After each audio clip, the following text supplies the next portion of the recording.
겸손과 기도. 찬미 예수님. 그때 예수님께서 제자들에게 말씀하셨다. 너희는 어떻게 생각하느냐? 어떤 사람에게 양 100마리가 있는데 그 가운데 한 마리가 길을 잃으면 99마리를 산에 남겨둔 채 길 잃은 양을 찾아 나서지 않느냐? 그가 양을 찾게 되면 내가 진실로 너희에게 말하는데 길을 잃지 않은 99마리보다 그 한 마리를 두고 더 기뻐한다. 이와 같이 이 작은 이들 가운데 하나라도 잃어버리는 것은 하늘에 계신 너희 아버지의 뜻이 아니다. 주님의 말씀입니다.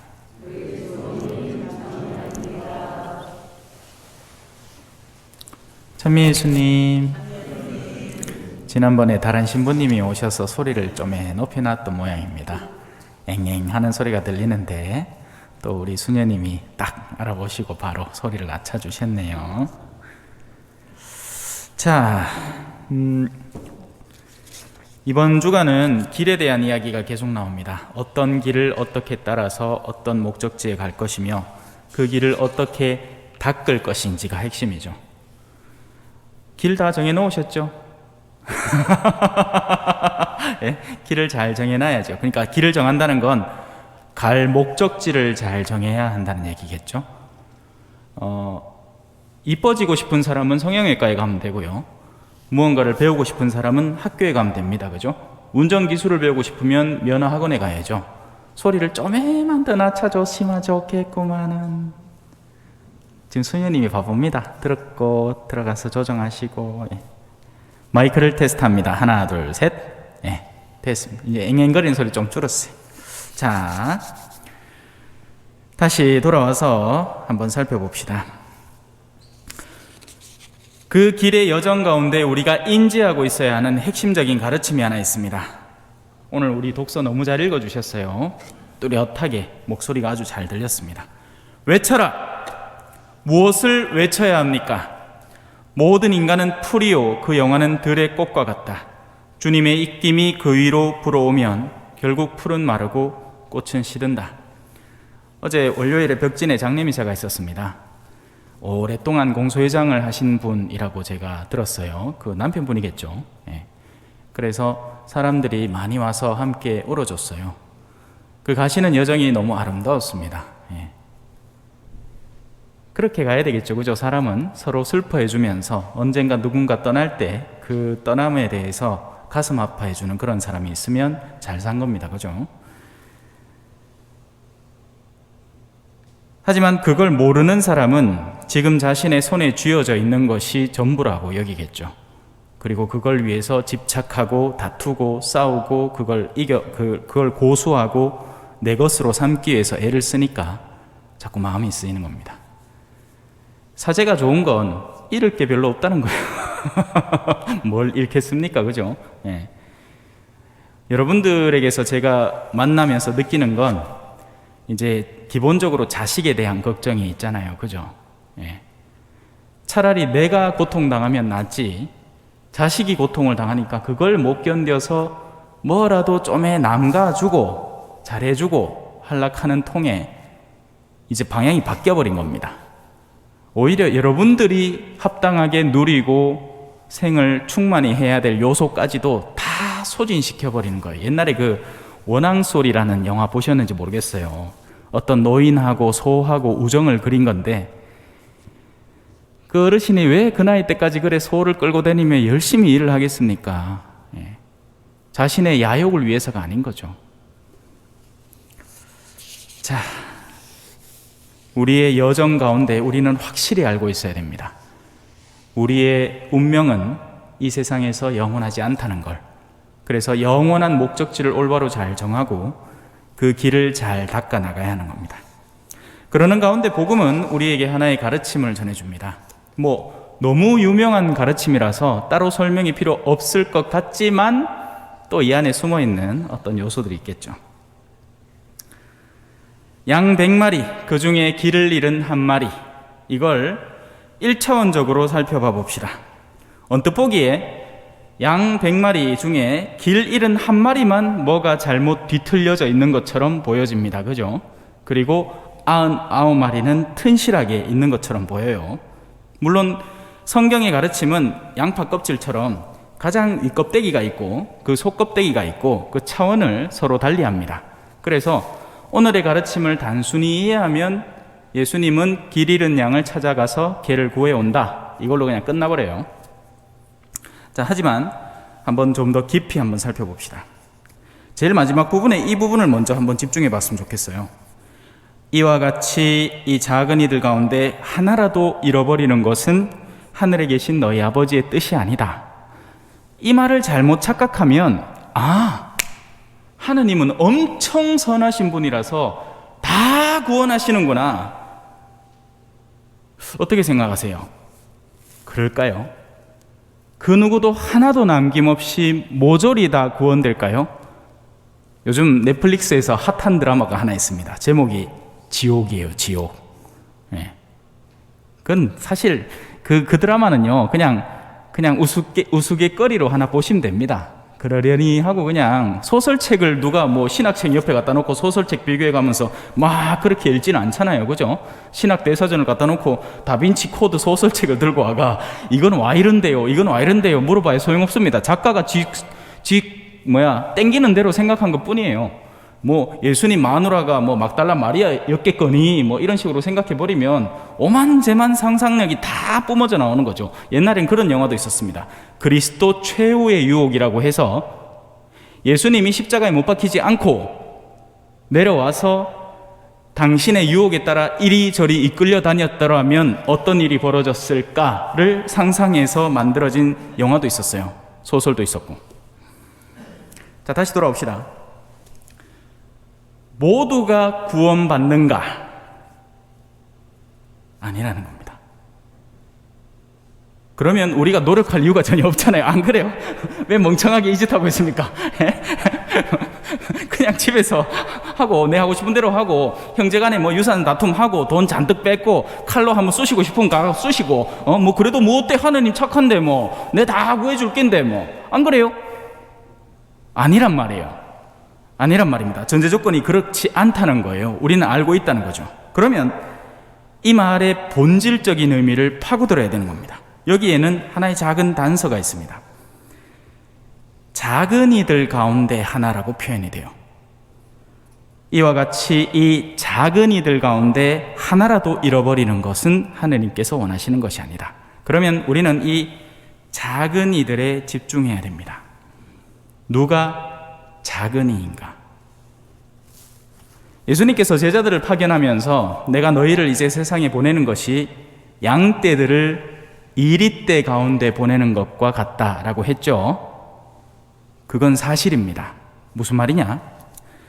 사람들 가운데에는 양의 속성을 지닌 사람이 있습니다. 기본적으로 순응하고 법도에 따르고 크게 엇나가지 않으려고 애를 쓰면서 착실한 삶을 영위해 가는 사람들이에요. 그런 양들 가운데에서 병약하고 나약한 이들이 있습니다. 그들은 쓰러지고 자빠지고 길을 엇나가고 어떤 열매에 유혹당하고 하는 양들이에요. 여전히 양인데 병들고 지쳐있고 길을 잘못 들었고 무언가에 유혹당해 있는 그런 양들입니다. 한 부류가 더 있어요. 앞서 얘기한 이리떼입니다. 이 사람들은 뭐 하는 사람들일까요? 공격성이 굉장히 뛰어납니다. 이 사람들은 무언가를 파괴하고 억압하고 경시하고 쪼고 숨막히게 하고 이런 여러 가지 요소들을 특징으로 삼고 있습니다. 그래야지 양들을 목을 콱 잡아가지고 질질질질 끌어가지고 어딘가에 콱 목뼈를 부러뜨린 다음에 으드득 뜯어먹어야 되니까. 그죠? 그게 영적으로도 일어나는 일인 겁니다. 이리떼의 특성은 공격성입니다. 양들의 특성은 순응성이죠. 기본적으로는 하느님의 뜻에 순응을 합니다. 작은 양들의 특성은 아픈 양들이에요. 대충 그림이 그려졌습니까? 하느님은 당신 양우리를 보호하십니다. 울타리를 치고 목자를 두십니다. 목자는 뭘 하느냐? 목자의 지팡이를 들고 양들을 울타리 안으로 들어오게 하고 이리떼가 공격해 들어올 때 막습니다. 그리고 오늘 복음은 그 가운데에서 일어난 에피소드 하나를 다루는 거죠. 뭐겠어요? 양인데, 여전히 양인데 울타리 밖으로 나가는 겁니다. 울타리 가에서 아주 맛있는 생김새 모양의 버섯이 있어가지고 그걸 먹었다가 잠시 정신을 잃고는 덩치도 작으니까 울타리 사이로 쑥 나간 거예요. 그리운 내 집 떠나 먼 길을 나섰을 때, 갑자기 가사가 생각이 안 난다. 이 노래 역시 좋은데. 그래, 중요한 하이라이트 분 그거요. 나 이제 돌아가리 아버지의 집으로, 언제나 풍요로움 가득 넘치는 그곳. 아버지의 집에 가면 먹을 게 풍부하고 다시 안락을 얻을 수 있으니까 이 양은 원래의 목적지를 기억하고 있는 양인 겁니다. 그리고 예수님은 그 양을 찾아서 길을 떠나시는 거예요. 예수님은 그 양을 구해올 겁니다. 어디에 가 있든 말이죠. 아무 상관없습니다. 본인 스스로 그 목적지를 인지하고 있기 때문이죠. 자, 이제 묻겠습니다. 우리는 99마리일까요? 양에는 두 종류가 있습니다. 스스로가 길을 잃은 줄을 아는 양이 있고요. 자신이 길을 잃었는데 길을 잃었다는 사실을 전혀 인지하지 못하는 양도 있습니다. 지금 현대 가톨릭 신자들 가운데 적지 않은 비율로 나는 그냥 괜찮게 신앙생활을 한다라고 믿는 겁니다. 그리고 그 믿음의 근거는 어디에서 나오느냐? 그건 판공 때 고해 줘보면 압니다. 뭐 보러 올 것 같아요? 제가 지난번에 성주 성당 가서 들은 고해의 99%가 지난주 미사 빠지십니다. 성사는 얼마 만에 보시는데요? 성사 본 지는 지난번에 합동고해하고 처음입니다. 어떤 분은 그것도 아니라 몇 년 됐는데 이제 다른 신부님 오니까 예, 땡 잡았다 하고 이제 와가 이제 털어놓는 거죠. 근데 그 털어놓는 게 결국 또 미사 그동안 빠졌다는 것 말고는 없는 겁니다. 그러면 미사만 나오면 충실한 양이 된다라고 스스로 기본적으로 인지하고 있는 거죠. 과연 그럴까요? 우리는 미사만 나오면 충실한 양이 되나요? 거기에다 양념 좀 더 더해서 성경 5번 쓰기 더 하고 꾸르실로 갔다 오고 레지오 천차조회 하고 그러면 훌륭한 양이 됩니까? 아니에요. 양의 조건은 앞서 말했지만 주인의 명에 대한 순응입니다. 목자의 부름에 대한 인식이에요. 내 양들은 내 목소리를 알아듣는다. 그들은 나를 따르고 나는 그들을 받아들여 기꺼이 보호한다. 무엇이 목자의 목소리일까요? 우리는 그분의 목소리를 어디서 들어야 할까요? 사실 이거 지난 시간에 다 배운 것들이에요. 제가 그동안 강론 안에서 열심히 가르쳐 왔습니다. 목자의 목소리를 어떻게 구분할 것인가? 그분은 진리의 목소리고 정의의 목소리입니다. 발음의 목소리예요. 그리고 우리는 그 목소리를 보통은 즐겨 듣지를 못합니다. 왜냐하면 그 목소리는 내 삶의 어떤 부분에 상처를 입히는 것 같은 느낌을 주기 때문이죠. 그래서 보통은 주님의 목소리를 싫어해요. 간단한 예 드릴게요. 맨날 하는 예. 어떤 아저씨가 술 먹고 들어왔어. 황도야 오지 마라 아글씩 하고 들어왔어. 뭉쾅 참해. 아들내미가 나옵니다. 아빠, 엄마 또 울어. 이제 그만하면 안 돼. 그 막내 아들의 목소리는 예수님의 목소리예요. 근데 이 아빠 뭐라 하겠어요? 이놈의 새끼! 조용 안 하나? 짙을만한 게 뭘 한다고? 우리 주변에는 주님의 목소리가 들려옵니다. 이해할 수 있는 수준으로요. 올바로 캐치해야 되고 그때그때 방향 수정을 잘 해나가야 돼요. 그러지 않으면 우리는 길을 잃어버릴지 모릅니다. 주인이 아무리 찾으러 나가도 찾으러 가는 그만큼 더 멀리 도망가 버리면 결국 길을 잃게 되겠죠. 길을 잃을 위험이 없으면 왜 걱정하겠습니까? 아무리 멀리 나가도 예수님이 끝까지 따라와서 찾아올 거라면 그냥 내 가고 싶은 대로 가버리면 되잖아. 아니에요. 돌이켜야 되는 겁니다.